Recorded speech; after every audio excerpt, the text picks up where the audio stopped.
Moine bouddhiste, interprète français du Dalai Lama, photographe Mathieu Ricard, Une conscience à travers le siècle. Vous publiez un livre tout à fait étonnant, c'est un demi-siècle dans l'Himalaya aux éditions de La Martinière. J'allais presque dire, ce livre de photos, c'est presque l'œuvre d'une vie. Ben oui, parce que un demi-siècle, ça ne se refait pas quand on a 70 ans. Donc c'est vrai que c'est sympathique d'avoir passé une belle vie auprès de personnes extraordinaires, inspirantes, des hommes et des femmes de sagesse et de bienveillance. Oui. Et de témoigner de cela. 50 ans, un demi-siècle. Eh oui. Alors on va voir quelques-unes de ces photos. Ça remonte à quand cette rencontre avec l'Himalaya? 1967, c'est pour ça que ça fait un demi-siècle cette année, où je suis parti à un peu plus de l'âge de 20 ans pour rencontrer des maîtres spirituels du côté de Darjeeling, dans le Bengale. Et j'ai rencontré ces grands maîtres. J'ai été très impressionné par leur présence. Je suis revenu 5 ou 6 fois tout en faisant une thèse à l'Institut Pasteur.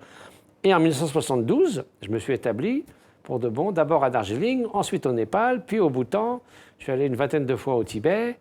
Et donc voilà, il y a toutes sortes d'activités se sont développées, des activités humanitaires. Maintenant, on aide 250 000 personnes en Inde, au Népal, au Tibet. Donc toute une activité de préservation de l'héritage de la culture spirituelle tibétaine et himalayenne.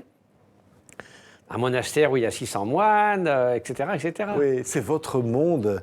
Oui, quand je dis, vous dites c'est une rencontre, c'est presque dire c'est une rencontre spirituelle, mais c'est une vraie rencontre physique. On le voit avec ses visages, avec ses personnes.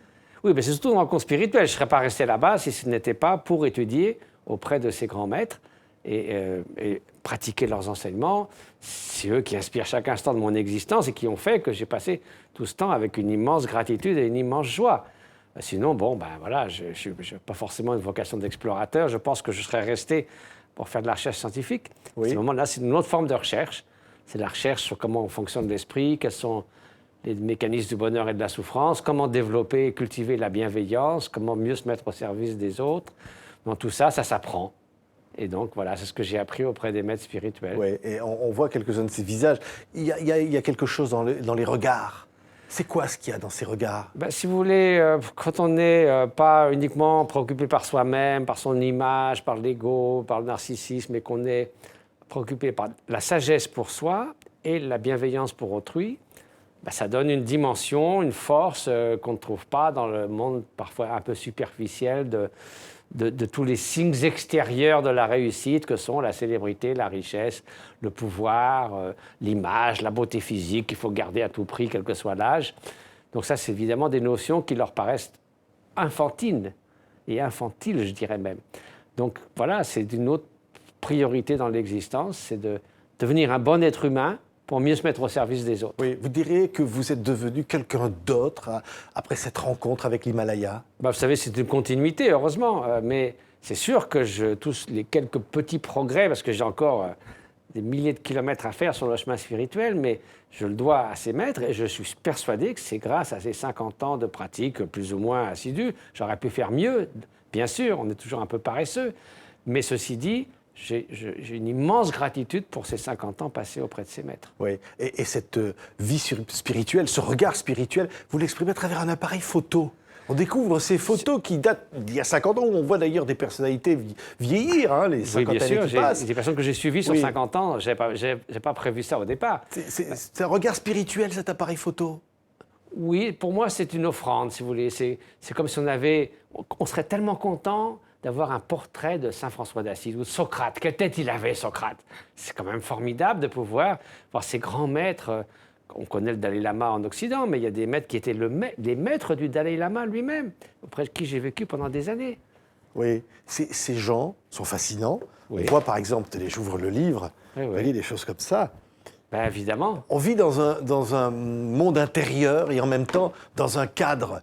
On voit aussi des photos de paysages, cadre somptueux, faut inspirant. Dire que l'Himalaya, la dimension, vous êtes déjà à 4000 mètres et puis vous regardez en l'air, il y a 4000 mètres au-dessus, je veux dire. C'est quand même c'est une dimension colossale. Au Tibet, vous avez des plateaux qui s'étendent sur 100 km comme ça, avec des animaux sauvages, qui est un peu de moins en moins maintenant, parce que les Chinois ont beaucoup fait le ménage sur la faune.